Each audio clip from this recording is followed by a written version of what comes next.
getting a 75% scholarship to art labs from Victoria High School.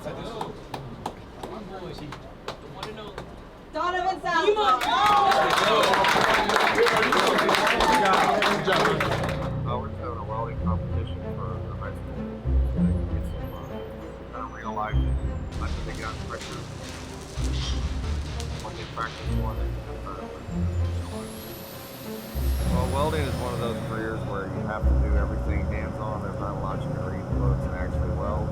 So to be able to, train, work all week to try to, figure out what they're doing. They use these competitions to implement that everything they practice, and it gives them a sense of on-the-job kind of experience. And then there's a bunch of people here that are looking to hire people, like to actually get employed off of doing this. Yeah, they weren't supposed to do a weave, so I'm not sure why. All of these are industry tests, so if you go to work for a business, they're all going to have certification. So like they're doing this as a 3G in a vertical position, so they're running uphill, which is pretty difficult to do.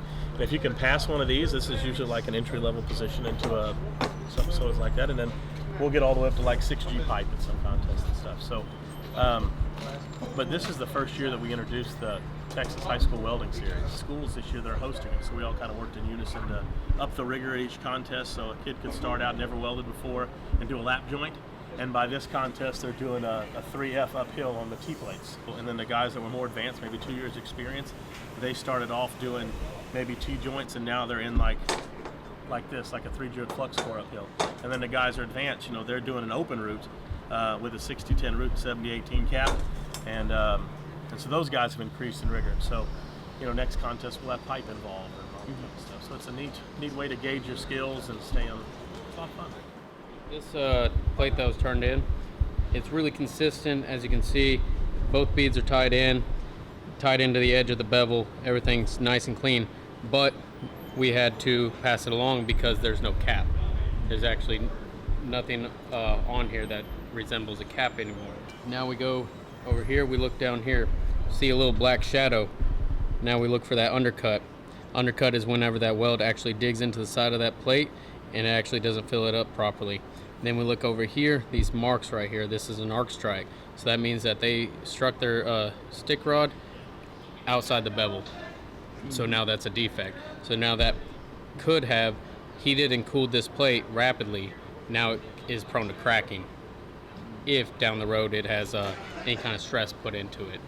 So we just look for any kind of defects, like no penetration, suck back, any kind of defect that wouldn't be proper in the welding field. Okay,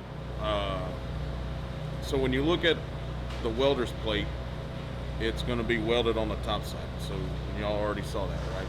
So it may look good on the outside, but what we do is we want to see what it looks like on the inside.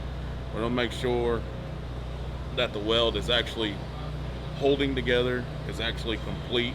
The fusion to the two pieces actually all makes one. Cable that comes through here will run through this camera.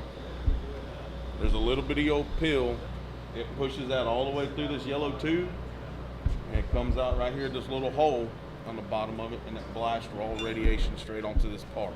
So we look straight through this weld, look straight through everything. The image pops up on here. This is running wireless. So after we get done getting the image on here, it comes straight over to the computer. You can barely see that little black dot right there. What that is it's a small piece of trapped gas inside of the weld.